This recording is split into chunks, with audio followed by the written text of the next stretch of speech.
Hey everyone, welcome to Horrible Gaming. My name is Nora and on today's video we are improving my Japanese 2.0 school build. Before we get started, I'd appreciate if you'd hit that like, subscribe, and notify button if you want to see more content like this in the future. It really does help me out. So I actually recently made a community post about wanting to do a new Japanese island. This build today is not a part of this island. I just wanted to be able to remake a smaller option for those who don't have space for something immersive.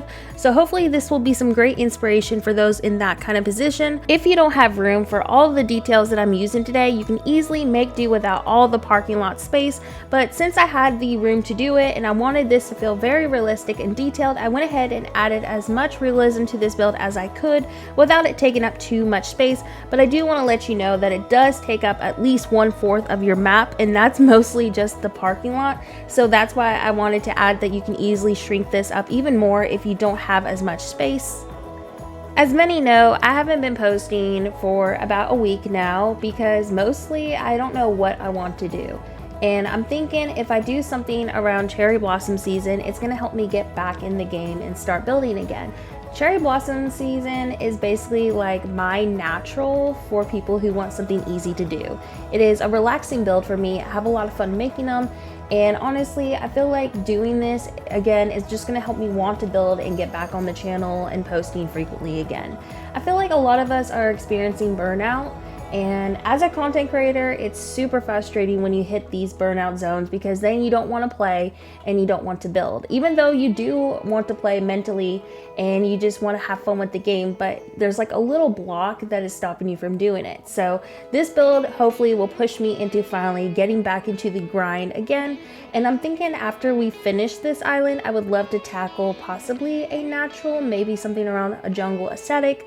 And I also want to do still a trash core city, but my main issue with that is a lot of the codes for the vision that I had were deleted by their content creators. So we are going to have to brainstorm some alternative ideas for that theme.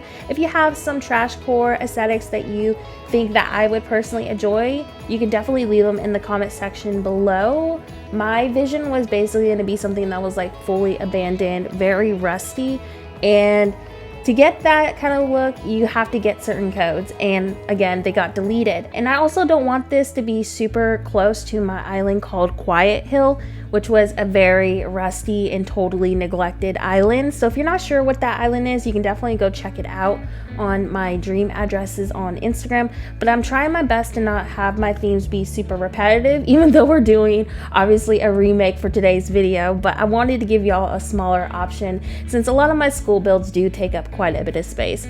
But I'm thinking my vision for this new cherry blossom season is to do something around like the modern vibe like you're seeing today, but obviously a little bit of a different approach too. I want to kind of keep this island focused, I guess, near like Tokyo, I want to say.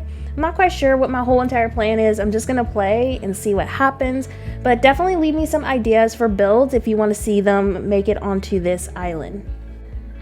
The two things I know I'm definitely sold on for this new Japanese island is by using Colin Crossing's light-toned roads and also the beautiful cherry blossom ones that he released a few weeks ago. I found out that they both complement each other really well. They look beautiful together, so I definitely want to use those two codes for the new theme.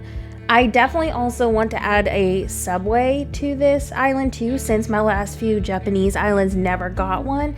I always ran out of space, so I'm definitely making sure that I have room for one, and everything else is kind of just like we'll see what happens. I know I want to do a lot of modern skyscraper like builds, and I want to do a lot of modern toned shops, lots of concrete buildings, so that is kind of like the approach that I want to go with this. And I do want to add a school to this island, but I'm going to try to find us a new kind of style since this one, obviously that we're doing today, is a remake of a smaller version of the previous school build that we did. So hopefully I can find us a new layout and a new school style that won't take up too much space, but it'll still fit my theme well, because honestly, I can't think of any Japanese modern city islands that don't have a school. Plus, I just really like building schools in general. They're really fun and relaxing.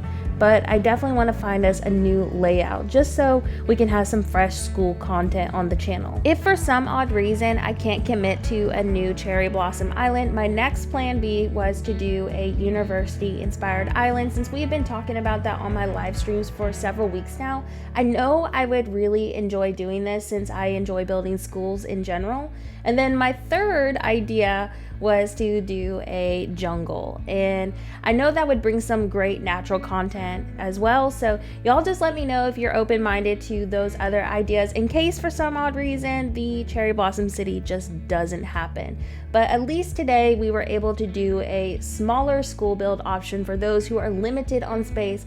My builds lately have been taking up quite a bit of space, I've noticed, and it's also the main reason why I've been running out of room on my islands. So I wanted to give y'all definitely an option in case you're in that position where you just don't have enough room for all the details that I usually do.